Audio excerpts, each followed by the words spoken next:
The Adventure of Tom Sawyer by Mark Twain. Long man simplified in this series. Read by Pairin Srisom. Chapter 15. Back from the dead. But there was no joyfulness in the village that Saturday afternoon. The Harpers and unpolished family were overcome with grief, and unusual quiet possessed the village. The villagers talked little, but they sighed often. The Saturday holiday seemed a harden to the children. They were not interested in their sports, and gladly gave them up.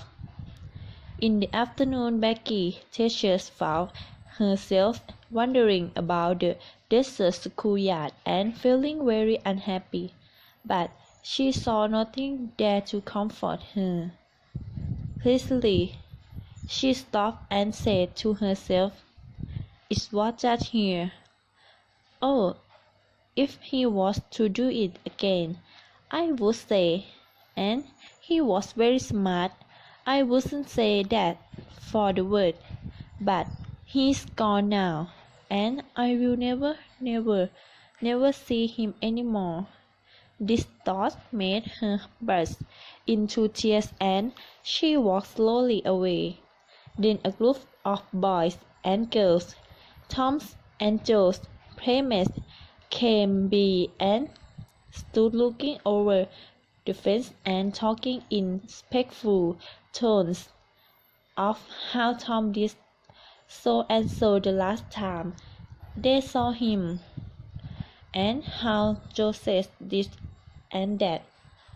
When the Sunday school hour was finished the next morning, the church bells began to ring very slowly and solemnly, instead of ringing in the usual way.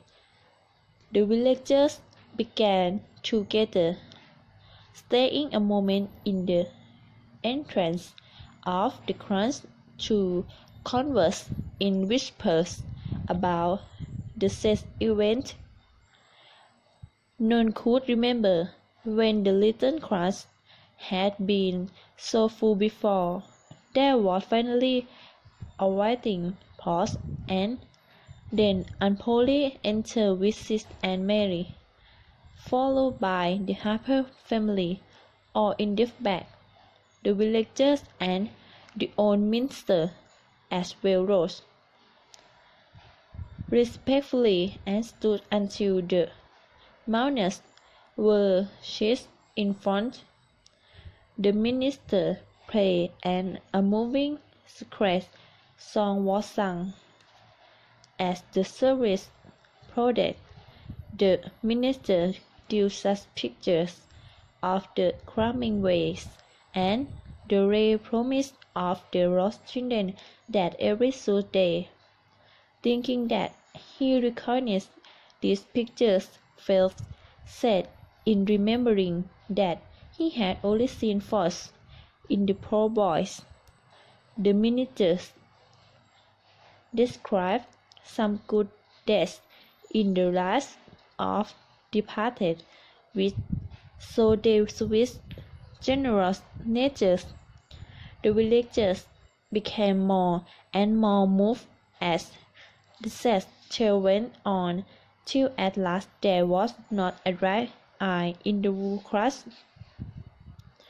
Among the anxious seized up tears, there was a slight noise which nobody noticed. A moment later the church door cracked. The minister raised his streaming eyes above his handkerchief and stood as if turned to stone, gazing in the direction of the door. All turned round, rose to their feet, and stared as if they could not believe their eyes, while the three dead boys came marching up the middle of the crowd, he leading Joe and Douglas. They had been hidden upstairs, listening to their own funeral service. Aunt Polly married the Harpers, threw themselves up on their recovered ones, covered them with kisses, and poured out thanksgivings, while poor Huck stood ashamed and unfoible in his grave, not knowing what to do or where to hide from so many unfriendly eyes. He started to creep away, but Tom grasped him and said, "Aunt Polly, it isn't fair. Somebody must be glad to see her." And so they sobbed. "I am glad to see him, poor motherless boy."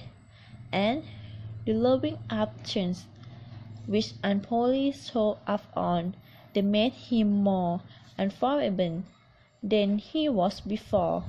Suddenly the minister shouted at the top of his voice, "Praise God from whom all blessings fall. Sing, and put your hearts into it." And they did, while the great old song shook the roof. Tom Sawyer the pilot looked around up on the erring children about him and confessed in his heart that this was the proudest moment of his life.